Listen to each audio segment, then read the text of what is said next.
Dear Ajahn Brahm, why do we sometimes cry uncontrollably for no apparent reason during meditation? It is because you drink too much water. It gets up to here and it has to come out. It's obvious. No, it's also sometimes you cry out of bliss. Oh, I'm enlightened at last, and so the tears come out. Oh, so that's one of the reasons, isn't it? Is that why you cry, enlightened? Sometimes it's just because you're happy. Because sometimes you get a lot of strong emotions coming up in meditation. Peace, joy, happiness, and so sometimes. And sometimes it's because you've just heard a bad joke from Ajahn Brahm. Oh, no, not that one again. So whatever it is, sometimes, if it comes, just let it cry. There was one guy here about a year or 2 years ago. Always remember him because he came to me at the interview towards the end. He said he started crying uncontrollably during the meditation, and he hadn't cried for about 25 years. Never once. This Australian guy who'd suppressed everything. It didn't mean that he had a happy life, but he was just a tough guy. Australian men don't cry. And so he kept it all in. And because he did letting go, just stop controlling things, be kind and just let these things happen. And then all these suppressed tears, they just came out. And he cried and cried and cried. He felt great afterwards. So you can see sometimes we're not allowed to cry. And because of that, we suppress some things. And sometimes when we do meditation, we let go, it just comes out. So it's just tears which you should have cried a long time ago. And so now you've got a chance to actually get that out of your system, and you're fine. So that's wonderful. Cry, and it's good stuff. Ajahn, can you explain Yoniso Manasikara? Thanks. That is a Pali word, which is, it's interesting, the two causes for being a stream winner. You want to be a stream winner? The first stage of enlightenment? These are the two causes. One of them is called Yoniso Manasikara, and the other one is called Paratagosa, which means the words from another, basically the words from another enlightened being who tells you what the Dhamma really is. And the other one, Yoniso Manasikara, literally means work of the mind which goes to the source. Yoni is the word for womb in Pali. And Manasikara literally means work of the mind, which goes to the source of things. So what actually goes to the source? What actually goes to the center? Remember that simile of the lotus opening to go to the center of the lotus. That is mindfulness and kindness, otherwise known as kindfulness. That takes you into the center of things.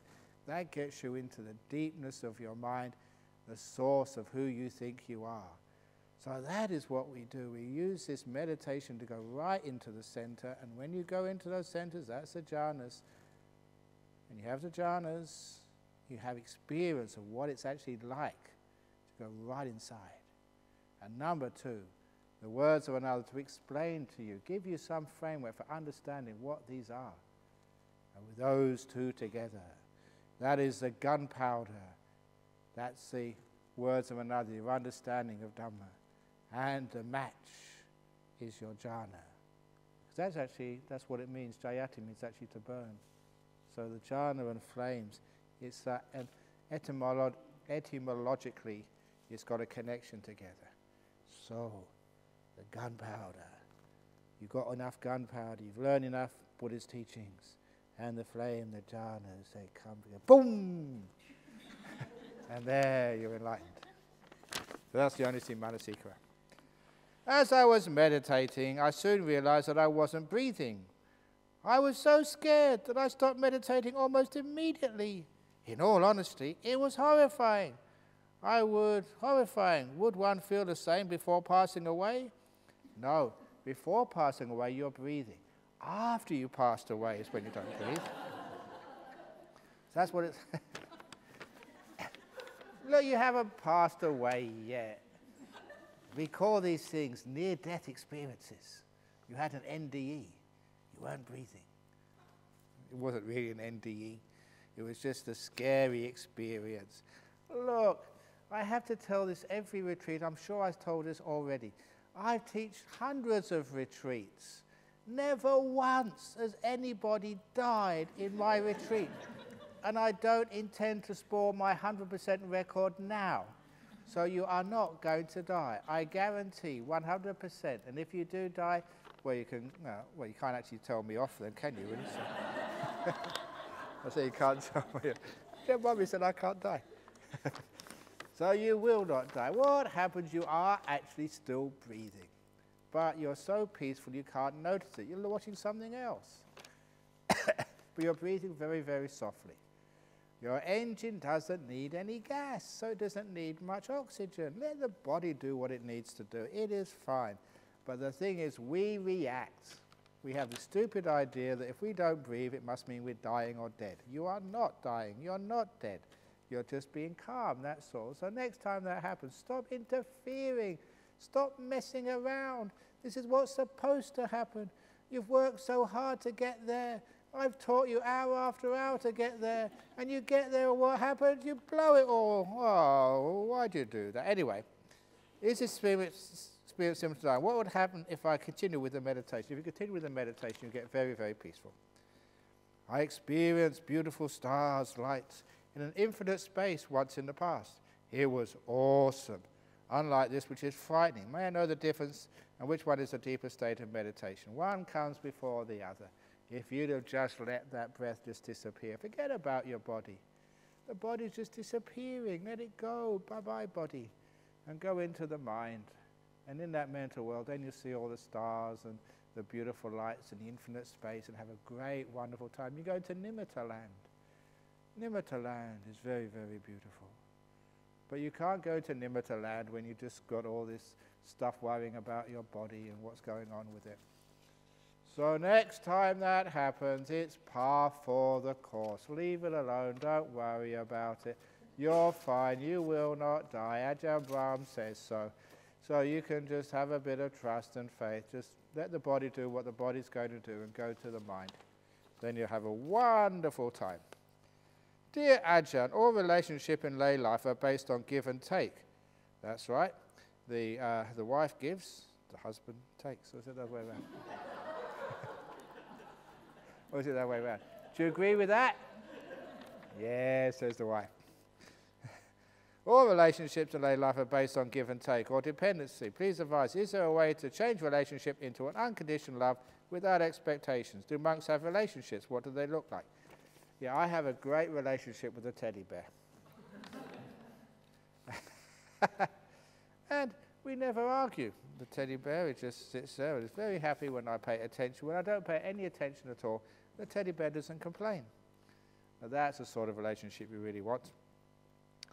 So, with the relationships in life, you've heard me say this before, the most important thing in a relationship, it's not about yourself, and it's not sacrificing yourself to the other.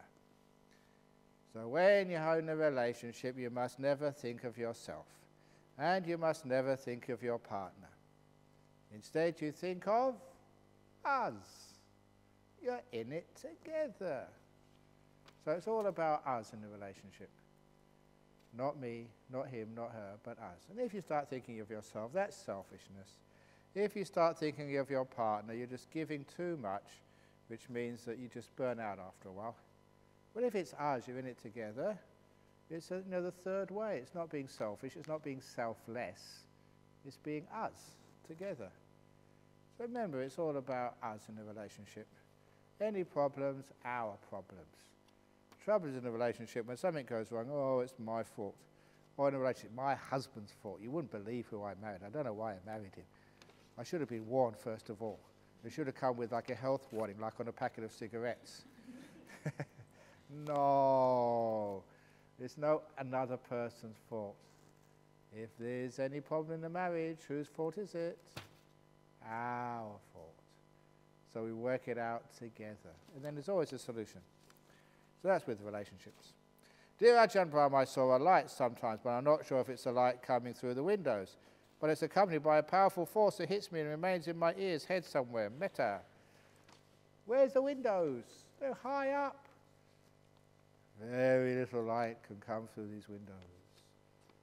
So that light must be coming from somewhere else. That must be the nimitta. And it comes with a powerful force that hits me and remains in my ear's head somewhere. That means somebody has brushed you when they were walking past, hit you on the head, wake up, whatever it was.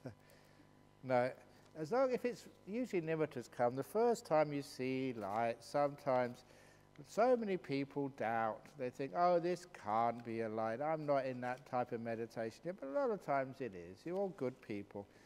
You have good enough minds. You'll see some lights from time to time.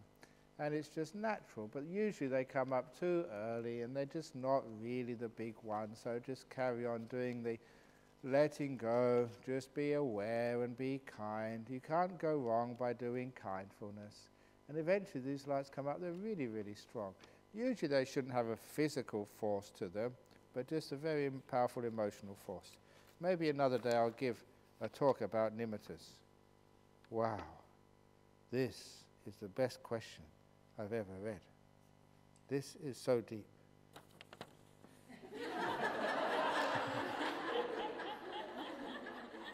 Wow, whoever asked this question is already enlightened. Amazing. Well done. At least somebody can ask a proper question. How can you love a partner without attachment and yet still have them as a partner at the same time? Thanks. Why do you ask me? I'm a monk. I became a monk to get rid of all that sort of stuff. So I didn't have to worry about marriage and relationship stuff. And now I'm being a monk. People ask me as if I'm the expert. What would I know? Aren't you supposed to have experience before you know these things? So how would I know this? Nevertheless, even though I don't know what I'm talking about, this is how you can love a partner without attachment, still have them as a partner at the same time. You know, when you first get married, you know, there's a lot of, you don't fall in love, you fall in lust a lot of the times. You know, you're hot on each other. But there's an intimacy there as well. As you get older and more uglier, then you have the opportunity of the relationship changing to something different, you know, the really close friend, when the love is not really just sensual, but it's more like intimate, getting to know one another, being a really, really close friend. Well, you call it in Buddhism the Kalyana Mitta, the good friend. When you know each other so well, and they know you, you can literally say to them, darling, the door of my heart is open to you. No matter what you ever do in life. You know, spent so much time together, we've gone through so much. You know, you're like a brother, a sister. And so it becomes a much nicer relationship when it really is, you're not expecting anything from the partner. You just open the door of your heart to them. They're a good friend, a confidant, someone who can give you good advice, someone you can be truthful to. And that's when I like to ask partners to go to that stage, to number one, open the door of your heart to each other, and number two, give each other this wonderful gift of amnesty. You can tell me whatever you like, darling, your most darkest, deepest secrets. As long as you tell me the truth, I'll always welcome you, never scold you, never punish you, no matter what you've ever done in your whole life. So you can actually open up and be truthful to me. So there's one person you can trust, that you can say anything and you will not be judged or criticized. Someone to open up your darkest secrets to, which is a wonderful form of love when you can actually do that. Because we all want to do that. We all want to have somebody who can really understand us. Yeah, we're not perfect. We do all sorts of stupid, wrong, bad things, and weird stuff goes through our minds sometimes, but it's nice to be able to tell someone, knowing that they love us so much, they won't judge us, they won't scold us, they won't punish us. You can just open up to them. That's getting a bit of type of love. So that's how you can love the partner without attachment, because you know, the non-attachment comes when you open the door of your heart to your partner, no matter what they ever do. And when you can actually be trusting to them, to give them honesty. You can say anything to me. And just like Ajahn Brahm, I'll just say, very good. You can just tell me you have an affair with my sister. And just like Ajahn Brahm, he will say, very good. I'll just... Now, in other words, you can actually be honest. As long as you're honest, there'll be amnesty. So there'll be truthfulness. Because when there's truthfulness, then there's a really strong relationship. But when there's lies, why do we lie? Because we're afraid of telling the truth. The old story was, there was a man, he was, I told this, I know, on Thursday in a talk at the law school. I don't know if I told it here. The man who was being tried for a murder case in a jurisdiction where they still had the death penalty. And he was obviously telling the lies, not telling the truth under oath. And the judge warned him. He said, don't you realize the penalty for perjury, for telling lies under oath, is very severe? And the defendant on the murder charge says, yes, I know the penalties for perjury are very severe, but they're far less than the penalty for murder. Which is why he would lie. And then that little story shows why people lie, because the penalty for telling the truth is far worse than the penalty for lying in a marriage or a relationship. That's why we should change that. So as long as you tell me the truth, darling, there'll be no penalty. Then it goes to that next level. So that, your whole purpose is, just want people to be happy, just like in the Metta Sutta. Whatever living beings they may be, whether they're weak or small, may they all be happy. So your whole purpose in life is for your husband to be happy. And I say the acid test of that, because there's more girls here on this retreat, that's why I'm focusing on this. The acid test of this, imagine if after this retreat, you go home and you find there's a note from your fiancé or from your husband. And he says, darling, I've just gone over to the Gold Coast to have a dirty weekend with your best friend. I'm having wonderful sex with her. How would you feel if that was your husband? Would you be upset? Or would you have this wonderful loving kindness thing? Oh, I'm so happy that my husband is having an even greater time with my best friend than he ever had with me. Oh, just to know how much my husband is enjoying himself and how happy he is. That gives me so much joy and happiness. Because my whole purpose in life, I just want my husband to be happy. May he be happy. Could you do that? If you could do that, you've taken loving kindness to the point of non-attachment. You just want the other person to be happy and well.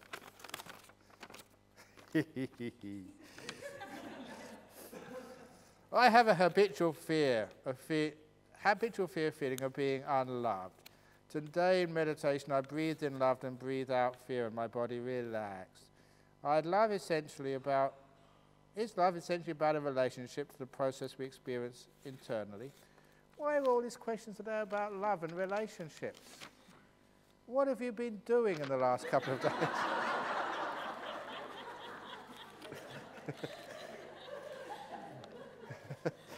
Oh, you've got to put CCTV cameras in people's rooms. What they're going up to. That's really good. You breathe in love and breathe out fear. Actually, when you do the breath meditation, sometimes you can actually do these things with the breath. You can breathe in a positive quality and breathe out a negative quality. Sometimes I like to say, breathing in peace. Breathe out, let go. Breathe in peace. Breathe out, let go. Or you can make up your own little words, what you breathe in, what you breathe out. So breathe in love is brilliant. Breathe out fear is great. And your body does relax, so does your mind. And is love essentially about a relationship to the processes we experience internal? Love is your relationship to whatever you're experiencing right now. Whether it's your fiancé, whether it's your breath, or whether it's a teddy bear, or just whether it's yourself. Open the door of your heart to this moment, no matter what it is. It's the relationship to whatever you're experiencing right now. Even if you've got a cough, you open the door of your heart to the cough. Allow the cough to be. And if you open the door of the heart to it, it gets less. So you don't try and control things. In a relationship, if one partner is trying to control the other, it really is a difficult and painful relationship. The same if you're trying to control your breath or control your mind, that's a very difficult relationship. Have you been in relationships where someone is trying to control you? Now you know what the breath feels like, or the mind feels like. Have you ever been in a relationship where people just love you for who you are? A lot of times that's like a mother or a father. And that sort of relationship feels so happy, so content, so relaxed. So if you can do that to your meditation object, no matter what it is, whatever you're experiencing in this moment, have this beautiful openness of heart. I just love you for who you are. I'm not going to judge you. I'm not going to say good, bad, or whatever. I just love you for who you are in this moment. You have a good relationship with your body and a good relationship with your mind. If you can do that, then you have a good relationship with yourself, a good relationship with life, a good relationship with whoever. Bliss arises when letting go happens. It's delightful, delicious, bright, but no intense light, just intense bliss. Is that a substitute for light, or is light going to occur later? That's good enough. Wouldn't everyone else, people reading that saying, oh, I wish that was me. I haven't had any bliss at all week. I just got bored out of my skull. When is bliss going to arise? I tell you, bliss does arise during the retreat. If it doesn't arise during the retreat, it will arise when you go home. Free at last. I don't think I know what it is. Bliss. Oh, yes. No, get it when it's here. So, yes, bliss is good enough. So that happens. Enjoy it. Forget about the lights. Yeah, we'll come later, but bliss is good enough. Dear Ajahn, before the Buddha passed away, he gave the monks some instructions, of which one, to cover his body with layers of cotton, gold. The ceremony had to be just like a great king's passing on, and to place his body in a certain direction. May you kindly elaborate on this? I can't, I wasn't there. I don't know why he did it. The Buddha does not advocate the practice of rites and rituals, but why did he instruct the monks to do that? Please kindly correct me if I have misinterpreted. Thank you. There's really some of the things you read, the Dhamma, the teachings, the Four Noble Truths, and talks about meditation and all those other stuff. You can always rely upon that, but some of the other details they have about such things, and that's in the Mahaparinibbana Sutta. And if you ask people like Ajahn Sujato and Ajahn Brahmali, who spent hours on the computer figuring out what was authentic and what wasn't authentic teaching to the Buddha, that's one of the suttas which they all say is, a lot has been added. It's called hagiography. Hagiography is when you have a teacher and you just embellish everything they do or they say. And because you want to build up your teacher as being better than the other teacher of your friends. And so because of that, there's a lot of embellishment, exaggeration, and all sorts of other stuff. I saw that happening with Ajahn Chah. There was this one time, it was one of the Poya days, of full moon nights during the rains retreat, when people would go to the temple to listen to a Dhamma talk from Ajahn Chah. But this was during the rains retreat, and so this evening the rain was pouring down, and somebody was going in a car to Wat Pah Pong, Ajahn Chah's monastery, and when they just entered the monastery grounds, they got stuck in the mud and they couldn't go any further. Wondering what to do, they saw out from the forest came this figure of a monk, and they looked through the window. It was Ajahn Chah, who pushed their car out of the mud, even though his roads were getting soaked and spattered with mud. And he pushed their car so it could actually get to the hall to listen to the talk. And they thought, that is a great monk, someone who's not so conceited that they see a layperson, their car is stuck, they will give a push. And so they were so pleased that they were going to see a monk who didn't mind getting himself dirty and wet. And when they went into the hall, they were even more pleased because Ajahn Chah was sitting in the hall, perfectly dry, with no mud on him. Wow, psychic power, a real one. They'd seen it, the whole family had seen it. Ajahn Chah was in the hall, so talking to the monks. And he must have noticed with his powers that a car was coming in and got stuck, and he used his psychic body to push the car so they could get there. This was real. And that story went like wildfire around the city, a real psychic power of Ajahn Chah. But the true story was Ajahn Chah had a cousin who was a novice who looked totally like him. And It was him who did it. It was dark. The rain was pouring down. You don't know who you're seeing through the windscreen with all the water dripping off it. And he told him, no, it wasn't him, it wasn't me, because I was a novice. I wasn't in the meeting for the monks. I was a novice. I was just going there. I saw the car, so I gave it a push, that's all. And even though he said that, and I know these monks, he told me that many times. Yeah, it was me, I did it. It was Ajahn Paitun. I did that. But they never agreed to that. They wanted so much that their famous teacher, Ajahn Chah, did a psychic power, that is it. So that's called hagiography. You know, we embellish things, you know, in stories. So that's, you've got to be very careful. Even that biography of Ajahn Mun, you know, that is highly embellished. When it was first written, the person who actually wrote it in Thai, you know, they questioned him about that. And he said, is that, you know, what was actually in there? He said, no, no, that's not what's really in there. I just added what people like to hear. So this is just what happens when you tell a story about someone. It always gets bigger in the telling. So that, I think, doesn't make any sense to me, that the Buddha would be wrapped in cotton and gold, I think many, many layers. You just wouldn't do that for anybody. Maybe you just do a special little ceremony. But that's totally against the character, you know, of the Buddha and of being a monk, first and foremost. And the ceremony had to be just like a great king's passing on. Again, you know, why would you do that? And the body placed in a certain direction, again, you wouldn't do that. From that time on, they always say, even the tradition, whether it's in Thailand, Sri Lanka, Burma, if you've got a Buddha statue, it must always be facing east. Have you heard that before? Our Buddha statue in Bodhinyana Monastery is facing west. Ajahn Jakaro put that there. It's not my fault. But after he put that there, about 2 or 3 years later, we had some of the Thai monks come over. And this was the opportunity for our Thai disciples, you know, the one who come to our monastery and feed us, the Thais, they all came to see this monk. And that's one of the first things they said, can you please, you know, tell Ajahn Jakaro, you know, that he's made a big mistake. The Buddha statue here is facing west and not, it should be facing east. And one of the disciples of Ajahn Chah said, don't worry.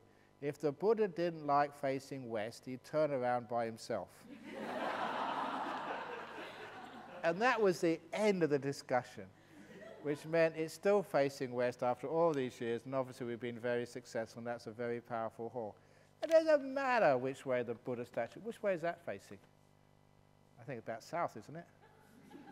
South. And the other one over there is facing west. So it doesn't really matter where it's facing. So that's why it's a bit really out of character to actually, so basically we don't know whether that's true or not. Dear Ajahn, every time when I meditate using the kindness and letting go methods to the best of my efforts, I end up feeling relaxed but like falling into sleep mode. Next meditation, not meditation mode, even though I am not sleepy at all when starting the meditation session. Kindly advise, thank you. Okay, now you're letting go. That is meditation mode, relaxed. A lot of time people have meditated with force before and they mistake meditation with concentration, which you can't maintain for all that long. So great, you're actually letting go, you're becoming relaxed. Now you had enough mindfulness, but not enough of the kindness in this meditation. Be kinder. I already mentioned when you smile, when I smiled when I was pulling that oar, it was much easier and I had much more fun. Whatever I do in life, I always try and put fun into it. You know, see me messing around, you know, being playful, whatever I do. Sometimes in this month, so we've had a race to the door of the cottage because he likes to open the door for me, but once I realized I had a chance, that I ran and beat him and I could open the door for him. I do crazy sadhus. This evening, I did, before the chanting, a 1, a 2, a 1, 2, 3, 4, yo-so. Now, when I do things like that, you can see how much happiness and energy it puts into whatever I have to do. Whatever you're doing, when you make it playful, you get much more energy and you don't get so bored and sleepy. So if you are doing meditation, put some energy and effort into it. Energy just means, you know, being a bit playful. So look, instead of sitting in the same way, sit backwards, sit the other way round when you're answering questions.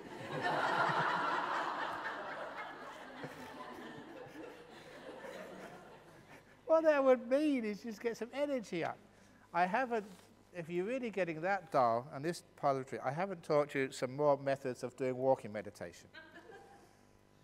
First method of doing walking meditation, to get some energy up. As I already mentioned with the breath, you know, you can do sort of breathing in peace, breathing out let go, or breathing in love, breathing out fear. When you're doing the walking meditation, left step, say to yourself, I will die. Right step, that's for sure. I will die, that's for sure. In Thai, die, nair, die, nair. In Bahasa Indonesia or Malaysian, mati, pasti, mati, pasti, mati, pasti. I don't know in Sinhalese, there's probably some long word, but anyway, you get the idea. I will die, that's for sure. I will die, that's for sure. It makes it really interesting. Because what happens, I will die, that's for sure, I will die, that's for sure. First of all, you think it's a joke. Next, you realize this is serious. Then you have your fear. I'm too young to die. But you carry on walking. I will die, that's for sure, even though you're a bit scared. And you soon go through the fear. I will die, that's for sure. What are you attached to anything for? You're totally free, nothing to worry about. You don't have to worry about husbands or wives or kids. You're going to die. You don't have to worry about finances or sicknesses. You're going to die anyway. And you get detached so easily. So after a while, you're just walking backwards and forwards without a care in the whole world. I will die, that's for sure. Oh, what bliss. That's what it feels like. So you can try that. If that doesn't work, you can not do the ordinary walking meditation. You've done that and you get bored. This is Australia, so do culturally adaptive walking meditation, which means you stand at the end of the path on the red carpet and you put your hands like this, like a kangaroo, and you don't walk, you hop. Hop to the end of the path, then you turn around and you hop back. And then you do that. It's called kangaroo walking meditation. And I challenge every one of you to do that at least once. Number one, it will bring you some energy. You won't get bored at all. And anyone who sees you will burst out laughing. And you create so much happiness and energy in the meditation hall. So try that.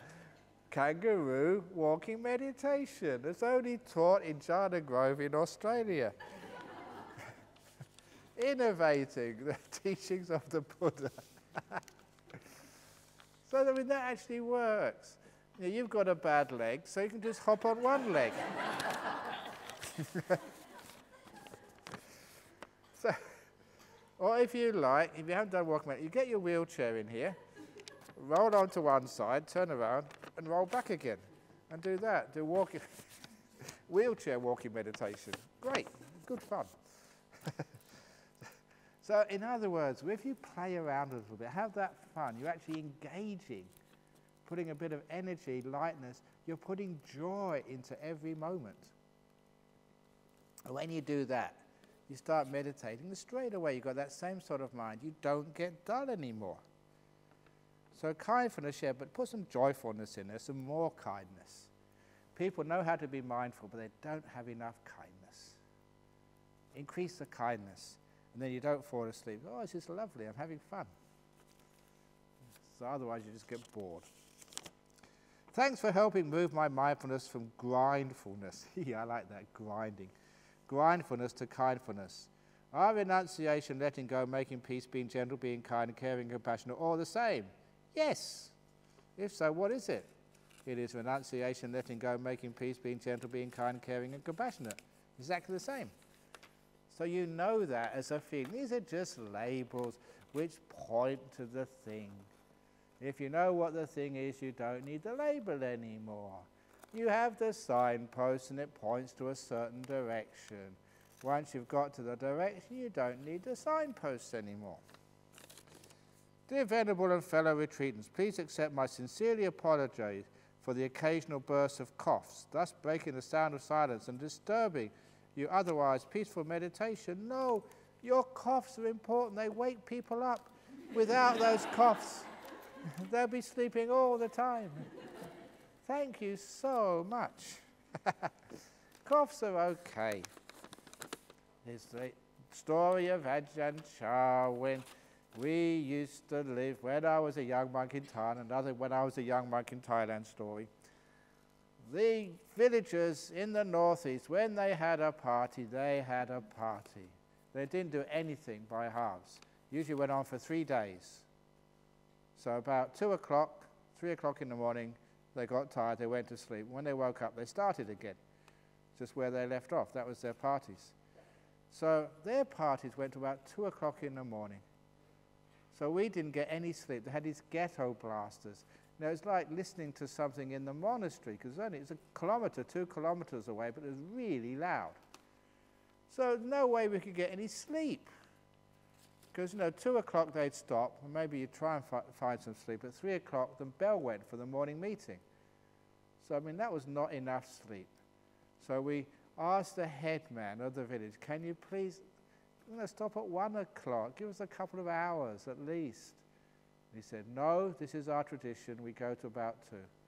He wouldn't listen to us. But we thought he would listen to Ajahn Chah, because Ajahn Chah is the big boss. So we sent a delegation to see Ajahn Chah. Can you please tell the local village head to stop playing the music by 1 o'clock? We're not getting any sleep in the whole monastery. And that's when Ajahn Chah said, monks, it's not the noise that disturbs you. It's you who disturb the noise. The trouble with Ajahn Chah, he was always right, but it never really helped. It was true. It's not the noise disturbs you. It's you who disturb the noise. Because what happens? Somebody coughs. It's over in a second. But we think, who was that? Why did they do that? We should have screening. Like at some of the airports, this infrared screen, so you can actually see people when they come in. If they've got any sort of disease or any sort of fever, they actually send them back to Singapore. They can't come in here because we only want healthy people here. Anyone who coughs, you have 3 coughs, and that's it, you're out.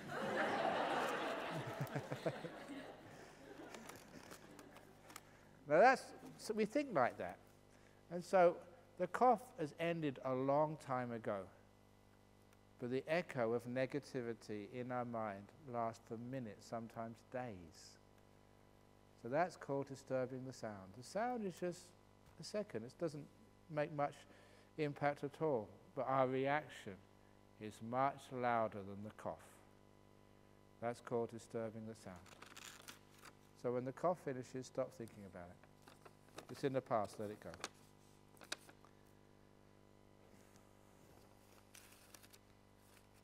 Tell my terrible joke.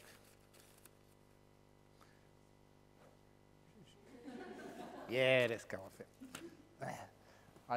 I told this joke on many retreats, but it's a very, very scary joke.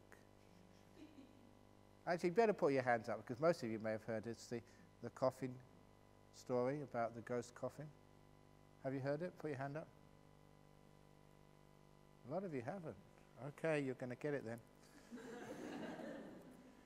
This man, he went to the temple one evening to listen to Dhamma talk.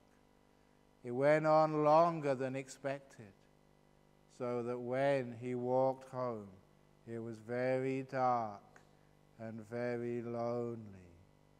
And the only way back to his house was along a road past the cemetery, the spooky graveyard.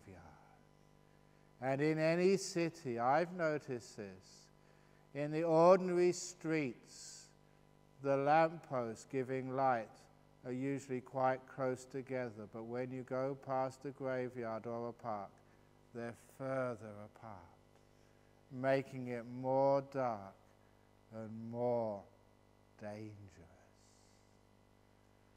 And even though he wasn't really someone who believes in all this superstitious nonsense like ghosts, even so, anybody, when they walk past the graveyard at night time when it's really quiet, everyone gets a little bit scared.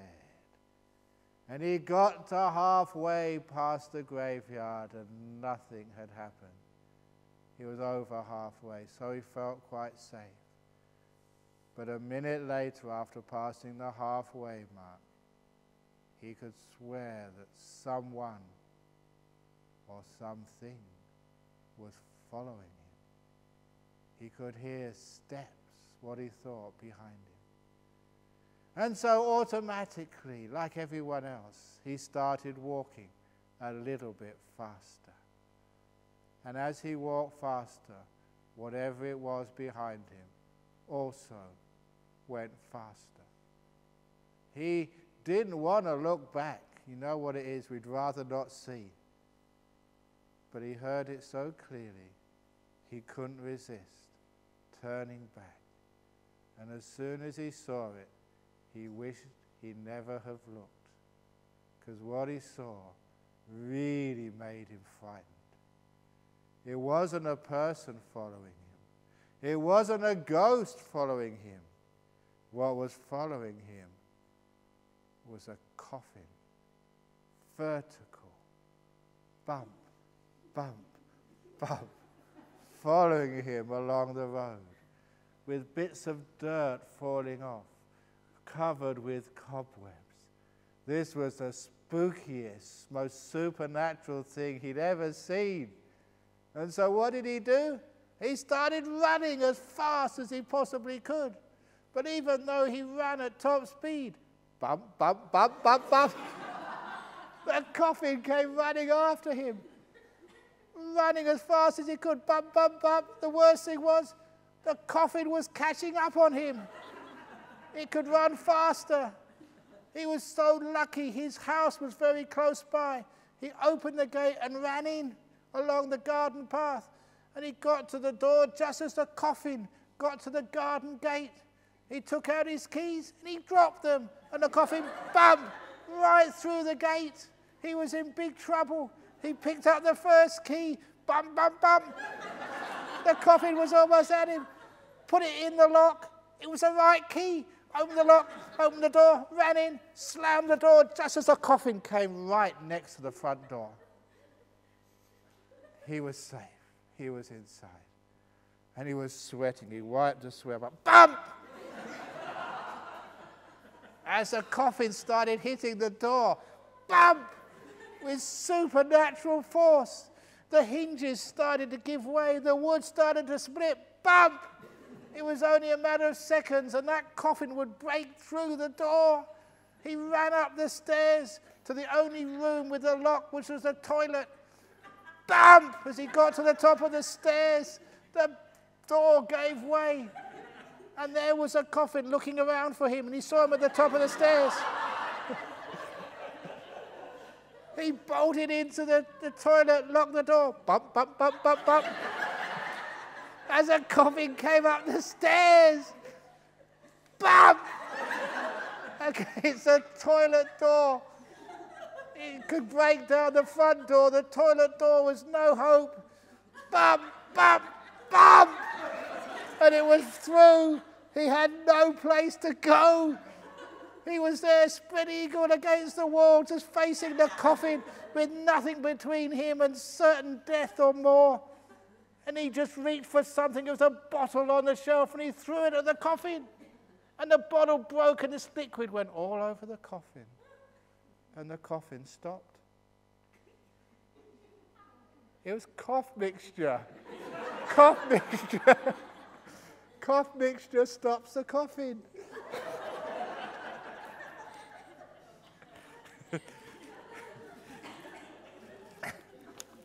So, Sabrina, please keep your cough mixture In case you see a coffin coming somewhere.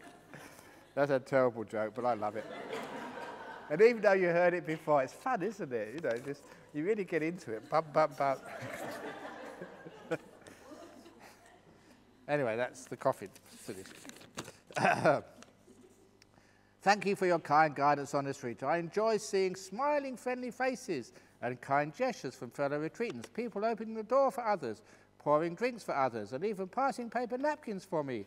My meditation is getting nicer every day. Thank you. Excellent. Because sometimes if your little acts of kindness, they boost your meditation. They bring happiness. They bring joy. And when you meditate, it's so much easier if you're inspired, if you have happiness and joy, because other people are being compassionate to you.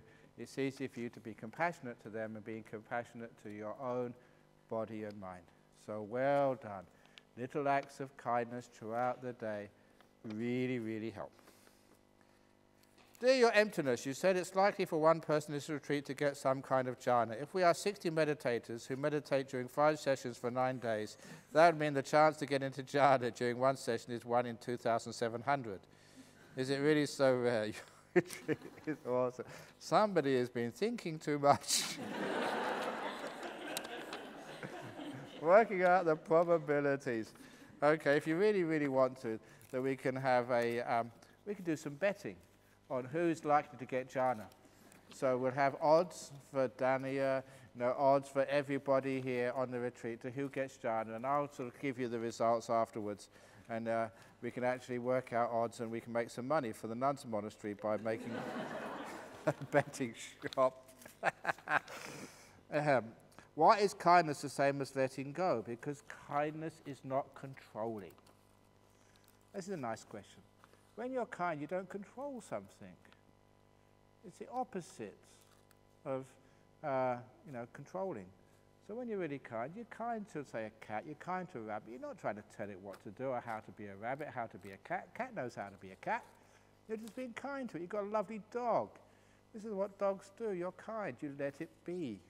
That's what kindness is. I gave the example of my grandma feeding me whatever I liked whenever I wanted it. She was just kind to me. She wasn't trying to control me. She'd let me go. And, I was responsible for myself. I knew if I ate too much. So, that's what kindness is. You let people be. So you let your mind, if a mind wants to go somewhere, off you go, I'm kind to you. If it wants to come back, you're kind. So kindness is another form of letting go. It's exactly the same. But it's much more fun than, sometimes just letting go is a bit cold. But kindness is like this beautiful warmth. It's more fun. It's letting go with fun, is kindness. Dear Ajahn, in my memory, if my memory is correct, Saturday the 6th of April, this Saturday, will be the death anniversary of Tara, otherwise known as Nakama. She was in South Australia. Could you kindly ask the monks of the monastery to do some chanting for her on the 6th at Dana time? Yeah, I can do that. We can chant for anybody. But especially if somebody, she really did a lot for everybody, so we can do some chanting for her on the 6th. Dear Ajahn, watching the but by the way, she didn't die on a meditation retreat. She died of cancer after many, many years. Basically old age. Watching the breath means when in-breath happens, name it as in-breath, and when out-breath happens, name it as out-breath. Or when in-breath and out-breath happens, know that it's happening without naming it. It's much better not to name things. Because if you're naming it, then actually when you name something, you're not actually knowing it. You're watching the name, watching the label. You're not watching the thing itself. So this is that old story. Lao Tzu went for a walk with his disciple. There was noble silence. You couldn't speak when you went on a walk with the great master. But they saw this incredible sunset, and the disciples said, "Oh, what a beautiful sunset." He broke the rule. When they got back to the monastery, Lao Tzu said, "That man is not allowed to go on a walk with me ever again. Never." And when his friend said, "That's a bit harsh. He only said one sentence." Well, what's wrong with speaking? And this is where Lao Tzu made the very powerful point. When I heard this, I understood what silence really is. He said, when my disciple said, "What a beautiful sunset," he wasn't watching the sunset anymore. He was watching the words. And that's so true. When you think, "What a beautiful sunset," or when you note in-breath, you're not watching the in-breath anymore. You're watching the noting. And there's a great difference there. When he said, "What a beautiful when he thought, "What a beautiful sunset," or said, "What a beautiful sunset," you weren't watching the sunset anymore. You were watching the words. It's so different. So, just know the breath without giving it a name. Dear Ajahn, how does the Korean monk see the meditation practice in Jhana Grove compared to Korea? There we go. He's given his answer. Ha ha ha. Just great. It's Juwayo. Juwayo, yes. Juwayo, yeah. You know what Juwayo means? The only word which I learned in many languages. It means ho ho ho. Bahomahondai. Bagus. Very good. Juwayo. So if you want to give him some praise, just tell him, "Oh, you are Juwayo monk." Can you please talk about right view and how we can cultivate this in our daily lives as a lay person? Okay, what is right view? Right view is what leads to peace, contentment, and harmony. That's right view. Wrong view is what leads to arguments. Remember that story, the chicken and the duck? I won't say it here. You know, quack, quack, and the wife said, "Oh, that's a chicken." And the husband said, "No, that's a duck." Eventually, when they had an argument, the husband said, "Oh, I'm sorry, I think you're right. That is a chicken." And it went quack, quack again. That is called right view.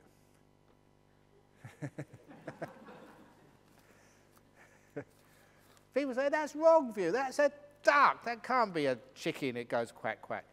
No, right view is what causes peace and harmony. So, if your husband says it's a chicken, okay? If he says it's a duck, it's a duck. Why do you want to have an argument on stupid things? So a lot of time we have arguments over the most stupid things. So that is not right view. Right view is what leads to peace, to tranquility. It stops problems rather than making more problems. So that's how we can cultivate right view in our daily lives. Of course, it's much more than that, but that's all you're getting this evening. Can a person who doesn't have a right livelihood, some Ajiva, enter jhana state by practicing Sammasankappa, letting go alone? Example, a drug dealer. Can a drug dealer get jhana? What are you doing in your life? That's the question. And don't ever think that these questions are anonymous, because you all actually wrote something or down, or you actually write on your departure forms. And I can very easily to compare their handwriting and find out who wrote these questions. It's very difficult, because if you're a drug dealer, or you do these really, really bad livelihoods where you exploit other people or hurt them, it's bound to leave a residue inside of you, a residue of not feeling good about yourself, feeling, "Oh, I'll just hurt other people." It's very hard to let that go. You're all good people. It's hard enough to let your past go as it is. Imagine if you've really, really done some bad things. It's very difficult to let the past go. You can do it. Like Angulimala could let go, having killed so many people and get into jhana and become enlightened. It's possible, but it just makes it harder. That's why it's really good, if you possibly can, to have a right livelihood. And it really doesn't matter what type of livelihood it is, just generally. It's what you do with your livelihood. You could be working in an office for Amnesty International and be a pain in the ass for everybody in the office. You're making it wrong livelihood, just because you're creating so much pain and stress with all the people you work with. So sometimes it's not the job or the organization you work with, but what you make of that job. Even working in the Buddhist Fellowship in Singapore, is that right livelihood? It depends on how you work and how you relate to all the other people in the office. And sometimes it can be wrong livelihood, as you know, when it's backbiting or whatever. So It's not just the type of work you do, it's how you do the work. It's more important for right livelihood. So even if you're a bus driver or you're a doctor, now you're doing your doctoring. So whatever you do, even being a monk or being a nun, is being a nun right livelihood or wrong livelihood? It depends how you behave as a nun.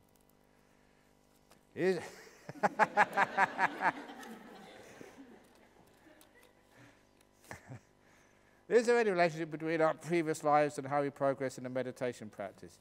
Yeah, a little bit, but not that much. Sometimes people got natural skill in meditation from past life. Dear Ajahn, how can we cultivate gratitude with much metta? How you cultivate gratitude is, number one, let go of all the things which someone did wrong. And when you've only got the things they did right, then you can't help having gratitude.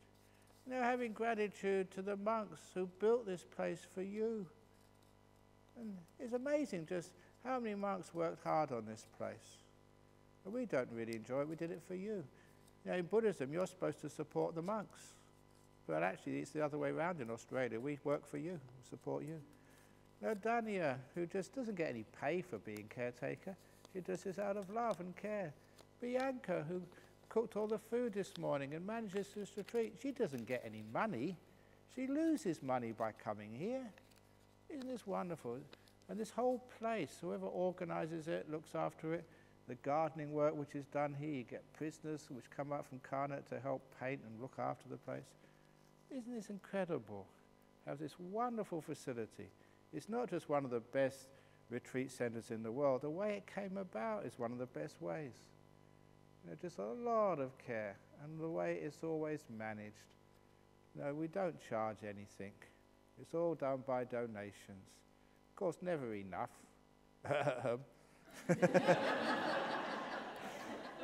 But, you know, we get by. So you have beautiful sense of gratitude. I've got gratitude to my parents for bringing me up, gratitude to my teachers, gratitude to an Ajahn Chah, gratitude to people who fed me today. So when you develop gratitude, you get so much happiness and so much joy. It's the opposite of the fault-finding mind. The fault-finding mind is, yeah, you didn't give me enough of what I like today. Yeah, I mean, you've been asking me too many silly questions about relationships. What would I know about that? Yeah, rah, rah, rah, rah, rah, rah, rah, rah, rah, rah. And that's the negative mind. So don't get into that at all. As soon as you start getting negative, press the delete button. Stop complaining. And instead we just appreciate all the really, really goodness and hard work of all the people, including you, coming here to meditate, spending 9 days of your life, and you were all busy, spending 9 days to come here. Or, what was her name? Weng Ni, who donated her teddy bear. That teddy bear was supposed to be for her nephew in Sydney. But when she realized how important it was here, she donated the teddy bear so everybody could hold the teddy bear and hug it and actually get some kindness. What a wonderful gift that is. So I remember all those people, and that gives me such joy.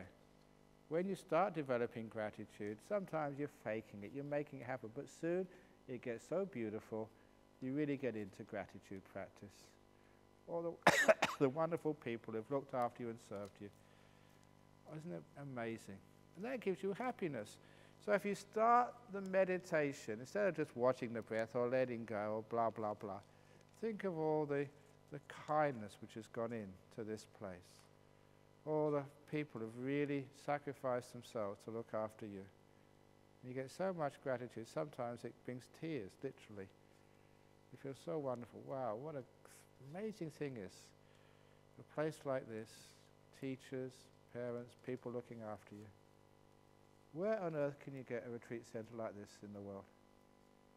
And you know, what is the booking bond? $225. Now I'll be going to Brisbane, and I was all sponsored, but you know, somebody sent some money and said, you book a hotel for yourself, because you know, the airport, the only flight into one of these islands off Queensland coast is in the morning. You can only arrive at night time. So you just book a hotel and we'll pay for it. And it was $250 for one night in a hotel with breakfast, you know, next to Brisbane Airport. I couldn't believe how much hotels cost in Australia. You get $225 just for 9 days. Breakfast, lunch, jokes in the evening, entertainment. Very good value for money. So I don't say you have to pay anymore, just it's the gratitude. I'm very happy that we can give this to everybody. So when you have gratitude, oh, it's wonderful, isn't it beautiful? You get so much happiness. How people just serve and help and sacrifice and stuff. Some of the food comes from the prison. They send it down here. They don't have to. Even they want to make good karma. They see the prisoners, in green, working, putting up this little pagoda over there and just helping out. Isn't it beautiful? People are really doing good things. The whole place is built on goodness. That gives so much gratitude. But you just meditate here, oh, it's just all the people who looked after this place and built it up. Oh, you feel so happy. That takes your meditation to another level. You never get bored or dull. You start off with happiness. So get the happiness going.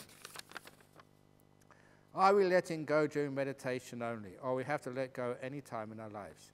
You let go in meditation, you let go in the toilet. It's very important to let go in the toilet. Otherwise you become constipated.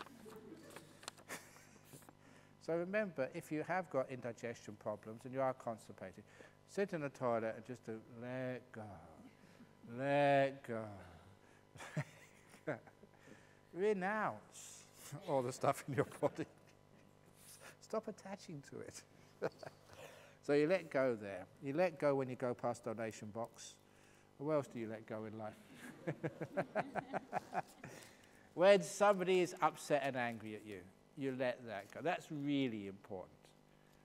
Any complaints, anger, irritation, please let that go. Any mistakes, let that go. All negativity, that's important to let go. Let that go. Any happiness, any kindness, any gratitude, any joy, attach to it as much as you like. Let go of the rubbish, keep the beauty. If you had sex with your girlfriend before your first jhana, it means we can have our cake and eat it too. Can we?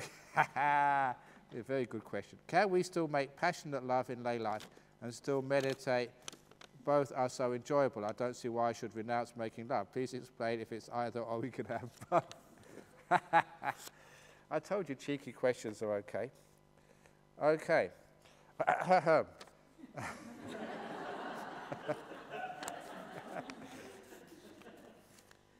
Yeah, that's true. I had sex with my girlfriend, then I had the jhana, and afterwards I wasn't so interested in my girlfriend anymore.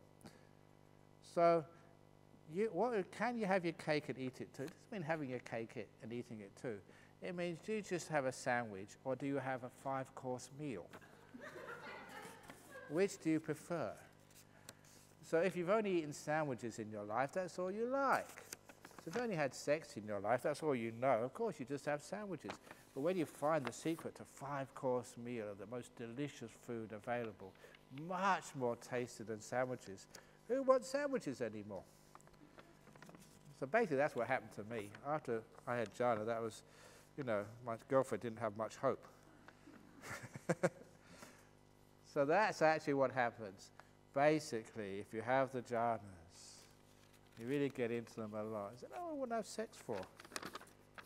Jhanas last longer, more delicious, and you don't have babies.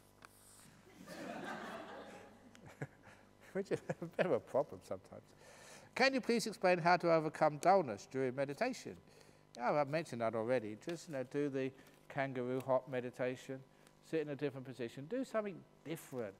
Have gratitude before you start meditation. Inspire yourself. Put some energy in the beginning of the meditation. Take the teddy bear and put it on your head or something when you're meditating. And if it falls off, it means you've been dull and dozy. Whatever it is, I don't care, but play around. Because sometimes, it's not just in meditation, sometimes people are dull in life. Whatever they do. Chanting again. Yo so bhagawa. Lunch again. Cornflakes and toast again. Ajahn Brahm telling the same old jokes. How many times have I heard the coffin joke? Life is so boring. Yay, seeing the sunset. How many times have I seen the bloody sunset? Oh. It's amazing just how in a beautiful place like this, having a lot of fun, people can still be so negative. Is it the sunset's fault? Is it the joke's fault? Yeah, maybe it is, but all the other things, it's your fault. So put a bit of energy and happiness, and then life is not so boring anymore. The Ajahn, in the book on Ajahn Mun and his practice, it was stated that he is very strict on walking meditation direction, not from south to north, vice versa. Why is it so? Oh, that's really ridiculous. You can walk any direction. And I know some of the stories of Ajahn Mun because when I was wandering around, the people who were alive at that time were still around. They told me the old stories which aren't in the book. I went to this place.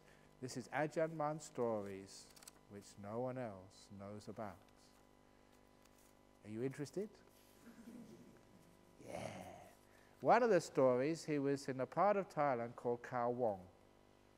That was to the north of, no, the southeast of Sakonnakhon, north of Royet, in sort of an area which is not really well known. There are not many big cities over there in Khao Wong. And in that area, there was a few places with some gold, in the mountains. And a lot of people have worked the gold, and there wasn't much left, over many, many years. So Ajahn Mun and another monk, they were in one of these caves meditating. They found there was still some gold there. So the two of them dug out the gold. Now, monks aren't allowed to touch the stuff, let alone dig it out. He took out the gold and took it to Bangkok and gave it to one of the Chao Kuns in Wat Pawan to make some spectacles for himself, gold-rimmed spectacles. That is a Dinky Dai story of Ajahn Mun, not in the book, breaking his Vinaya rules. But of course you don't put that in the book, otherwise, it's not so inspiring. But I like it as inspiring because it was an ordinary monk. He just being kind, bending a few rules, just out of compassion for a monk who needed some specs, in those days. Now that's the sort of monk an Ajahn Mun really would be. Not strict and saying you have to walk meditation from the south to the north. It doesn't matter what direction you walk in, but it's how you're walking. Are you walking with kindness, with mindfulness, or are you trying to get somewhere? So it does not matter what direction you're walking. And how would you know anyway? You wouldn't have a compass, you wouldn't have GPS, which you have to say, get your GPS before you start walking. So anyway, does Feng Shui play an important role in this meditation practice? I told the Feng Shui joke about putting the furniture against the door. That's the only time Feng Shui has worked, in my experience. We have goals in life. How do we develop non-attachment to life goals? As you explained today, when one goal is complete, we form another goal. Is it possible to live without any goals, if not attachment? What makes goals? Thank you. What makes goals to realize? Thank you. Too many goals in life. And look, what goal are you really, what are you aiming for in life? Sometimes people ask me here in Perth, what happens to you when you die?